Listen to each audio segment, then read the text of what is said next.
تو ہم اس بات کو یہاں دیکھتے ہیں کہ یہ وہ ہیں جو خدا مسیح کے جسمانی بھائی ہیں، خدا مسیح کے روحانی بھائی ہیں، لیکن نسلی اعتبار سے خدا مسیح جو ہے وہ یہودیوں میں سے ہے۔ ہاللیلویہ۔ تو ہم اس بات کو دیکھتے ہیں، اس نے کہا اگر تم نے ان کے ساتھ ایسا کیا تو گویا میرے ساتھ کیا تھا، اس لیے یہ لوگ بھی خدا مسیح یسوع کے ساتھ باشرت میں شریک ہوں گے۔ اس میں وہ لوگ جنہوں نے مخاطب مسیح کی پیروی کی، اس کی چھاپ اپنے ماتھے اپنے ہاتھوں پر لی اور اس کی پرستش کی تھی اور اسرائیلی قوم کو بھی ستایا تھا، تو ان سے خدا مسیح کیا کہے گا؟ آئیے ہم دیکھیں متی کی انجیل 25واں باب اور اس کی 41ویں آیت سے۔ متی 25:41۔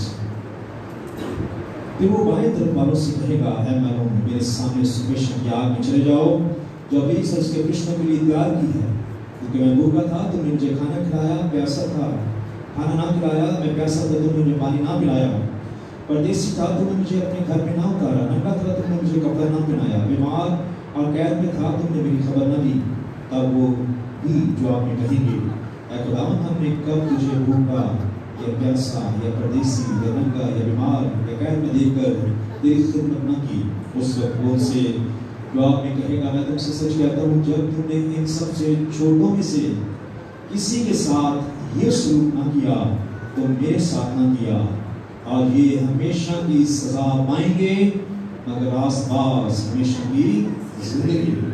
ہاللیلویہ۔ یہ دوسری عدالت ہے جس میں ہم نے ان باتوں کو پڑھا ہے۔ پہلے نمبر پر ہم نے بنی اسرائیل کے بارے میں پڑھا ہے کہ بنی اسرائیل مسیح کے آنے پر دنیا میں ہوگی اور وہ ساری بنی اسرائیل نجات پائے گی اور اس کے ساتھ 1000 سالہ بادشاہی میں شریک ہوگی۔ اور پھر کچھ ایسے لوگ ہیں جنہوں نے اینٹی کرائسٹ کی اس چھاپ کو نہیں لیا، اس کی پرستش نہیں کی، وہ بھی زندہ اور وہ بھی اس عدالت میں آئیں گے اور وہ بھی بادشاہت میں داخل ہو جائیں گے۔ اور تیسرے نمبر پر وہ جنہوں نے اس کی چھاپ اپنے ماتھے ہاتھوں پر لی، اس کی پرستش کی تھی، وہ سزا پائیں گے۔ ہاللیلویہ۔ وہ دو عدالتیں ہو چکی، اب تیسری عدالت جو ہے، جو ہے یہ مردوں کی عدالت ہے۔ پہلی عدالت ہم نے پڑھی کہ قسم کی عدالت، دوسرے نمبر پر ہم نے زندوں کی عدالت اور تیسرے نمبر پر یہ مردوں کی عدالت ہے۔ قرآن مقدس میں ہم زبور 9 اور اس کی 7 سے 8 آیات دیکھیں، لکھا ہے اس نے انصاف کے لیے اپنا تخت تیار کیا ہے اور وہی صداقت سے جہان کی عدالت کرے گا، وہ راستی سے قوموں کا انصاف کرے گا۔ خداوند نے راستی کے ساتھ صداقت کے ساتھ اس تخت کو قائم کیا ہے اور وہ عدالت کرے گا اس جہان کی، دنیا کی۔ دوسرے نمبر پر عبرانیوں 9 باب کی 27ویں آیت میں لکھا ہے، جس طرح آدمیوں کے لیے ایک بار مرنا اور اس کے بعد عدالت کا ہونا مقرر ہے، جس طرح یہ مقرر ہے کہ آدمی جو دنیا میں آتا ہے وہ دنیا سے جاتا ہی ہے، موت جو ہے اس کے لیے مقرر کر دی گئی ہے، اسی طرح عدالت بھی مقرر کر دی گئی ہے۔ یہودا اور اس کی 14ویں اور 15ویں آیت میں دیکھو خداوند اپنے لاکھوں مقدسوں کے ساتھ آیا تاکہ سب آدمیوں کا کیا کرے؟ حساب۔ سو یہ عدالت جو ہے سب کی، پوری دنیا کی یہ عدالت ہوگی، اور یہ عدالت کب ہوگی؟ جب 1000 سال پورے ہو چکیں گے اور اس وقت ابلیس تھوڑے وقت کے لیے کھولا جائے گا، لیکن پھر اس کو آگ کی اس جھیل میں ڈالا جائے گا اور اس کے بعد یہ بڑی عدالت جو ہے شروع ہوگی، جس کا ذکر مکاشفہ اس کا 20واں باب اس کی 11ویں آیت میں ہم پڑھتے ہیں، لکھا ہے پھر میں نے ایک بڑا سفید تخت اور اس کو جو اس پر بیٹھا ہوا تھا دیکھا، جس کے سامنے سے زمین اور آسمان بھاگ گیا ہے اور انہیں کہیں جگہ نہ ملی۔ آسمان بھی قائم نہ رہا، پہلا آسمان جہاں پر ابلیس اور اس کی بدروہیں وہاں پر ہیں، وہ سب نیچے گرائے جائیں گے اور ان کے لیے بھی عدالت اور سزا کا حکم دیا گیا ہے، تو اس لیے وہ بھی اب قائم نہیں رہیں گے، وہ آسمان قائم نہیں رہے گا، زمین آدم سے آج تک دنیا میں گناہ ہو رہا ہے، اس لیے یہ گنہگار زمین بھی اس عدالت کے سامنے قائم نہیں رہے گی۔ اور ہم اس بات کو دیکھ رہے ہیں کہ بائبل مقدس ہمیں اس بڑی عدالت کے بارے میں بتا رہی ہے، اور یہ عدالت جو ہے یہ ایک بہت بڑی عدالت ہے، بڑا تخت ہے اور سفید تخت ہے، اور اس پر جو بیٹھا ہوا تھا اس کو دیکھا گیا ہے، اور یہ کون ہے؟ یہ ہمارا اس کے بارے میں خدا نے بیٹے کے سپرد کر دیا ہے، اور اسے مردوں میں سے زندہ کر کے یہ بات سب پر ثابت کر دی ہے۔ اس لیے عدالت ہمارے خداوند کے ہاتھ میں ہے، اور وہی اس ساری دنیا کی عدالت کرنے کے لیے آ رہا ہے۔ تو ہم اس بات کو یہاں پر دیکھ رہے ہیں کہ یہ عدالت جو ہے یہ اب کن کی عدالت ہے۔ یہاں پر ہم نے اس بات کو جان لیا کہ یہ عدالت گنہگاروں کی عدالت ہے۔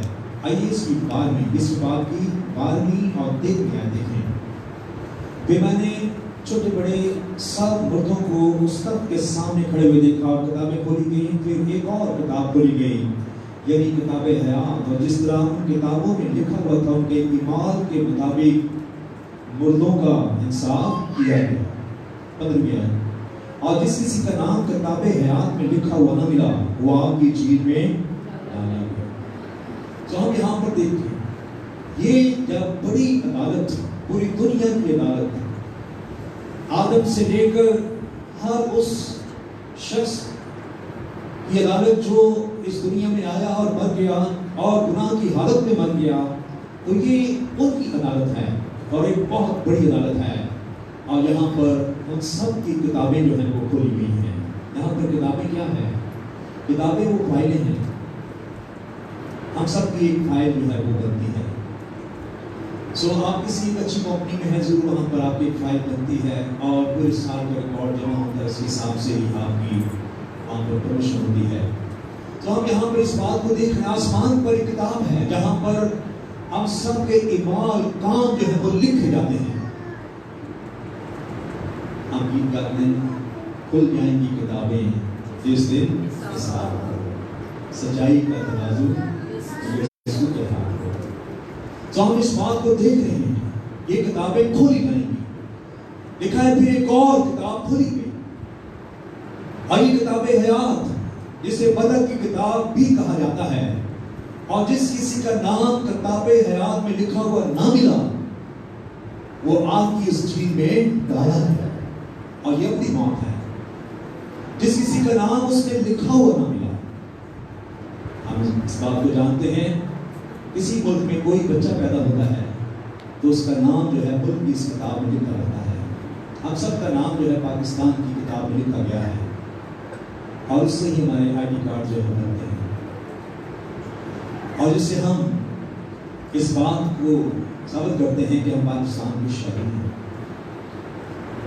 آسمان پر بھی ایک کتاب ہے جہاں پر جب ہم روحانی اعتبار سے پیدا ہوتے ہیں، آپ جانتے ہیں خود ہی مسیح کہا تھا جب تک کوئی نئے سرے سے پیدا نہ ہو وہ آسمان کی بادشاہی میں داخل نہیں ہو سکتا ہے۔ جب روحانی اعتبار سے پیدا ہوتے ہیں، جب مسیح کو اپنا شخصی نجات دہندہ قبول کرتے ہیں، اپنے گناہوں کو چھوڑتے ہیں، اس وقت ہمارا نام کتاب حیات میں لکھا جاتا ہے۔ اب یہ بھی یاد رکھنا چاہیے، نام کاٹا بھی جاتا ہے۔ آپ جانتے ہیں کہ دوسرا نے اقلام سے دعا کی تھی، اقلام سے کہا تھا خداؤں اگر تو ان کے گناہ پر معاف نہ کرے گا تو میرا نام بھی اس کتاب میں سے تو نے لکھی ہے کام ہے۔ تو ہم اس بات کو جانتے ہیں کہ نام جو ہے وہ کاٹے بھی جاتے ہیں۔ اسکول میں بچے اگر بہت زیادہ نافرمانی کریں، کچھ بھی نہ کریں، تو ایک وقت آتا ہے ان کا نام کاٹ دیا جاتا ہے۔ تو اسی طرح سے اس کتاب میں بھی سی نام کاٹے جاتے ہیں جو بدل کر پھر بدل جاتے ہیں، جنہوں نے توبہ کی لیکن اس کے معافی کو پھل نہیں ہوا ہے، چلے نہیں، دنیا سے نکلے واپس دنیا میں چلے گئے۔ میرے ان کے نام وہاں سے کاٹ دیے جاتے ہیں، لیکن جو راستی کے ساتھ چلتے رہتے ہیں، چلتے رہتے ہیں، ان کے نام قائم رہتے ہیں۔ یہاں ہم نے اس بات کو پڑھا، دیکھا جن کے نام اس کتاب حیات میں لکھے ہوئے نہ ملے وہ آگ کی جھیل میں ڈالے گئے۔ تو یہ وہ عدالت ہے جو مردوں کی عدالت ہے، اور ہم اس بات کو دیکھ رہے ہیں کہ نہ صرف مردوں کی بلکہ فرشتوں کی بھی عدالت ہوگی۔ آئیے ہم دیکھیں دوسرا پطرس دوسرے باب کی 4 آیت، لکھا ہے جب گناہ کرنے والے فرشتوں کو نہ چھوڑا، عدالت کے دن تک حراست میں رکھا۔ گناہ کرنے والے فرشتے کون ہیں؟ وہ جو لوسیفر کے ساتھ آسمان سے گرائے گئے اور نیچے آ کر بدروہیں ناپاک روحیں بن گئی۔ سو خداوند نے ان کو بھی عدالت کے دن تک رکھا ہوا ہے۔ یہ عدالت کا دن ایک بہت بڑی عدالت ہے، یہاں ان کی بھی عدالت ہوگی۔ اور لکھا ہے یہودا 6 آیت میں بھی نافرمان فرشتوں کو روز عظیم کی عدالت کے دن تک رکھا۔ یہ وہ عدالت جو فرشتوں کی عدالت ہے۔ اور آپ کو یاد ہے قرآن مسیح نے کہا تھا، بلکہ کرنتھیس میں بھی ہم پڑھتے ہیں، پہلا کرنتھیس 6:3 میں، کیا تم نہیں جانتے کہ ہم فرشتوں کا انصاف کریں گے؟ Hallelujah hallelujah. مسیح کی معاشرت میں ہم مسیح کے ساتھ ہوں گے۔ اور بائبل مقدس میں ہم نے اس بات کو پڑھا ہے کہ ہم خداوند کے ساتھ مسیح کے ساتھ بنی اسرائیل کا بھی انصاف کریں گے اور فرشتوں کا بھی انصاف کریں گے۔ ہم یہاں پر دیکھتے ہیں کہ عدالت کس طرح سے ہوگی۔ آئیے ذرا غور کریں، رومی میں سے نکالیں، رومی اور اس کا دوسرا باب، رومی دوسرا باب اور اس کی 12ویں آیت۔ اس لیے جنہوں نے بغیر شریعت پائے گناہ کیا وہ بغیر شریعت کے ہلاک بھی ہوں گے، اور جنہوں نے شریعت کے ماتحت ہو کر گناہ کیا ان کی سزا شریعت کے موافق ہوگی۔ جن کے پاس شریعت ہے، پرانا عہد نامہ ہے، پرانے عہد نامہ میں لوگ جن کے پاس شریعت آئی اور شریعت کے مطابق وہ نہ چلے، شریعت پا کر بھی انہوں نے گناہ کیا، تو لکھا ہے ان کی عدالت جو ہے وہ شریعت کے مطابق ہوگی۔ اور اس نمبر پر جن کے پاس شریعت نہیں، اب ان کی عدالت کیسے ہوگی؟ وہ کہہ سکتے ہیں ہمارے پاس تو کوئی شریعت نہیں ہے، لیکن ہم اس بات کو جانتے ہیں کہ انسان کے ذہن میں انسان کا ضمیر ہے۔ اس کے بارے میں کیا لکھا ہے؟ انسان کا ضمیر خدا کا چراغ ہے، چراغ کا کام روشنی دینا ہے۔ تو ضمیر جو ہے وہ اس بات کو اب تک وہ پیغام پہنچاتا ہے۔ ہر شخص جو ہے وہ اس بات کو جانتا ہے، چاہے وہ خدا کو مانتا ہے یا نہیں مانتا ہے، وہ جانتا ہے کہ یہ چیز اگر میں گھر لے کے جا رہا ہوں تو یہ چوری ہے، کسی کو اگر میں نے مار دیا ہے، وہ قتل کر دیا ہے تو وہ ایک بڑا جرم ہے۔ ہر شخص جانتا ہے۔ تو خدا نے ہر شخص کے اندر جو ہے اپنا چراغ رکھا ہوا ہے۔ اگر یہ کہتا ہے میرے پاس کوئی شریعت نہیں ہے تو اس کی عدالت بھی ہوگی، بغیر شریعت کی اس کی عدالت ہوگی۔